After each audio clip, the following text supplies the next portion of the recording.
Hey, we're going to take a quick look here at coin market cap. Now, Bitcoin, as of this morning, she's down 3.45% at 42.50. Ethereum is at $300, so it's down 1.65%. These aren't the real top story. The real top story today, and what I want to talk about, is Bitcoin Cash. You should see what Bitcoin Cash has done. In the past day, it's up 63.57% at $569.28 per coin. Now, I don't like Ripple. Ripple's down. Ripple has actually fell to the 4th spot. Bitcoin Cash has moved to the 3rd spot in the coin as a coin. It's the number 3 coin right now, which is absolutely incredible. Litecoin is in the number 6 spot, and Litecoin has bounced back a little bit. It's up 4.02% today at $46.05, and $46.05.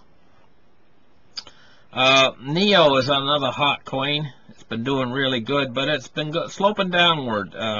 Today it's down 12.82%. Dash is down 7%, but Dash had a meteoric rise. Dash is running at 233.11. Now I'm going to tell you, I'm going to tell you the coins that I like. I'm going to read them off to you, the coins that I like in the top of the top coins that I think are excellent coins. I like EOS. I like Stratus. I like Monero. I like Ethereum Classic. I really like Dash. Dash is an excellent coin. I really like Neo. Neo is an excellent coin. I really like Litecoin. Really like Litecoin. Love my Litecoins. Love my Litecoins. I hate Ripple. Ripple, I don't like Ripple. Never did like Ripple. Never will like Ripple. I like Bitcoin Cash. And I'll tell you what I think about Bitcoin. I think that the two coins that, if you don't own any, you're missing out. One is Bitcoin Cash. Even at $569, I still think it's got a long way to go. I think it could catch Bitcoin. You know, that's what I think, in my personal opinion. I think that it's a fantastic buy. I think Bitcoin Cash is a great coin. I think that there's going to be 2 Bitcoins. There's going to be Bitcoin and Bitcoin Cash, and the 2 of them are going to be both worth somewhere in a similar amount of money. I think that Bitcoin split in 2, and Bitcoin Cash has a long way to catch up, but I think it's going to catch up in the end. And I think that the regular Bitcoin is going to go up in price, and so is Bitcoin Cash. I think Ethereum is going to climb in value, and Ethereum is a great coin. I like Ethereum. I got a little bit of Ethereum, but Ethereum, Bitcoin Cash in Bitcoin. That is really something great, you know, the 2 of them, Bitcoin Cash. I'd buy into some Bitcoin Cash if I was a. Of course, you got to watch out because it's went up an awful long way in the last few days, so it might have a little bit of a downward trend because it's went up so far, so quick, you know. So great coins. Litecoin is a great coin. Don't miss out on Litecoin. Have a few Litecoins. You need Litecoins in your portfolio of coins. So that's what the cryptocurrencies is doing right now. I'm going to talk about silver just for a minute. I'm going to go over to the silver chart here just for a minute. Once it loads. Okay, it's loaded. Silver has been treading water. I'll call it treading water. It's been they've been smashing it down, and it's been bouncing back up, and it's been range bound.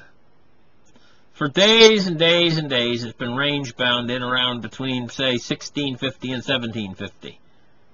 It's been range bound in there, and it's been range bound even with them smashing it. They smash it down, it'll go down into the 16s, and then resilient, it bounces back up into the 17s, and then they smash it down again. It's almost like a game that they keep playing over and over and over again with silver.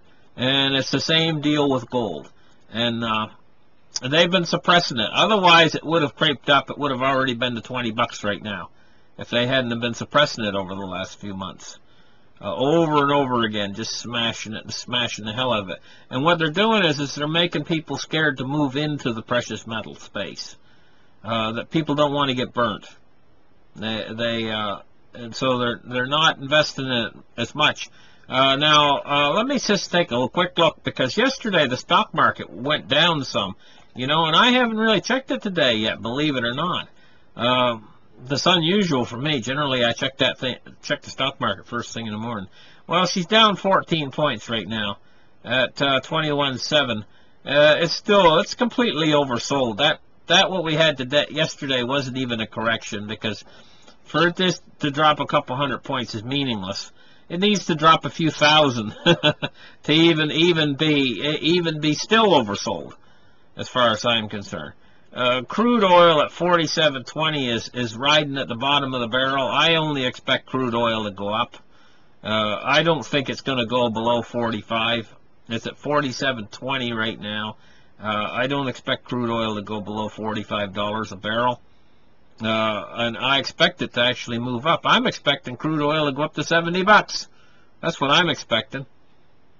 When crude oil goes up to $70, we're going to see gold back at $14.50 or something like that. We're going to see gold go back up again. But the thing is this deflationary shock's coming, and it's going to be very short-lived when it hits.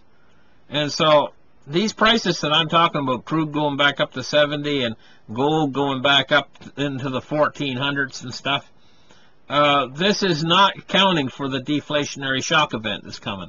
But the reason why is because this deflationary shock event is going to be so short-lived. It's going to be that's a shock. It's like bang. It's just going to hit like a lightning bolt, and it's going to be gone just as quick. But what it's going to cause, it's going to trigger. That's going to be the trigger for the hyperinflation to start, and for everything to start, the velocity of money to start going up again after that deflationary shock event comes into the system. It's going to be like the 2008 crisis, except more severe. It's going to be more of a meltdown, and it's going to be deflationary, but I think that it's only going to last a matter of weeks. It's going to be the shortest recession ever. But it's not going to be a recession. It's going to be a depression. But they're going to call it a recession. But it's going to be the shortest ever, because they're going to come in to fix it. They're going to have to come in to fix it, because it's going to be so severe. It's going to be very, very, very severe. So they're going to come in to fix it. When they come in to fix it, that's when everything's going to turn around and go in the opposite direction. And so all the markets are going to turn at that point. It's that turning that could yield you your very high stock market, the stock market doubling in value after the turning. But see, the shock event is only going to yield the stock market going down into a crash. The shock event is probably going to start with a market crash, and it could have banks folding up and everything. It's going to be severe. It could have a derivatives meltdown during the shock event that's coming. There's a number of things that could trigger this shock event starting, and one of the things I'm looking at as a possibility is the debt ceiling. This is not like other years. I've explained that just in the very last article. Right now, it's not like other years when they always pass the debt ceiling. And we're used to them always passing it. They always wait until the deadline approaches, and then they pass a clean debt resolution, and they up the debt ceiling. They might not this year. This year, they might get so involved in infighting, doing exactly like the alt left and the supremacists and everything, and doing all this fighting within the government. Very similar, a similar effect. In other words, they're not going to get anything done. They've become a dysfunctional. They've become just like a dysfunctional family can't get anything done. Well, that's them. They got 12 days, and they expect things are going to proceed like they did under Obama, when they used to be able to work together in a bipartisan way and get something done. I don't think they're going to get anything done. They're just going to squabble until the 12 days runs by, and then when the deadline gets really close and nothing's been done, then the stock market and stuff's going to panic. But the stock market is ready for a gigantic collapse. And so that panic could create a self-perpetuating cycle because it's ready to do it anyway. And so that's what I'm thinking. It could happen. And it's not that far away. It's just next month. So we're going to have to wait and see what happens with that. It could be very interesting, to say the least. You have to understand, when all this stuff comes to pass, it's going to be stuff that you never really thought it was coming until it hits and it blows through. And then you can look at it from hindsight and say, gee, I should have saw that coming, you know. Anyway, thank you guys for listening. Like and subscribe, and we'll catch you in the next article. Bye.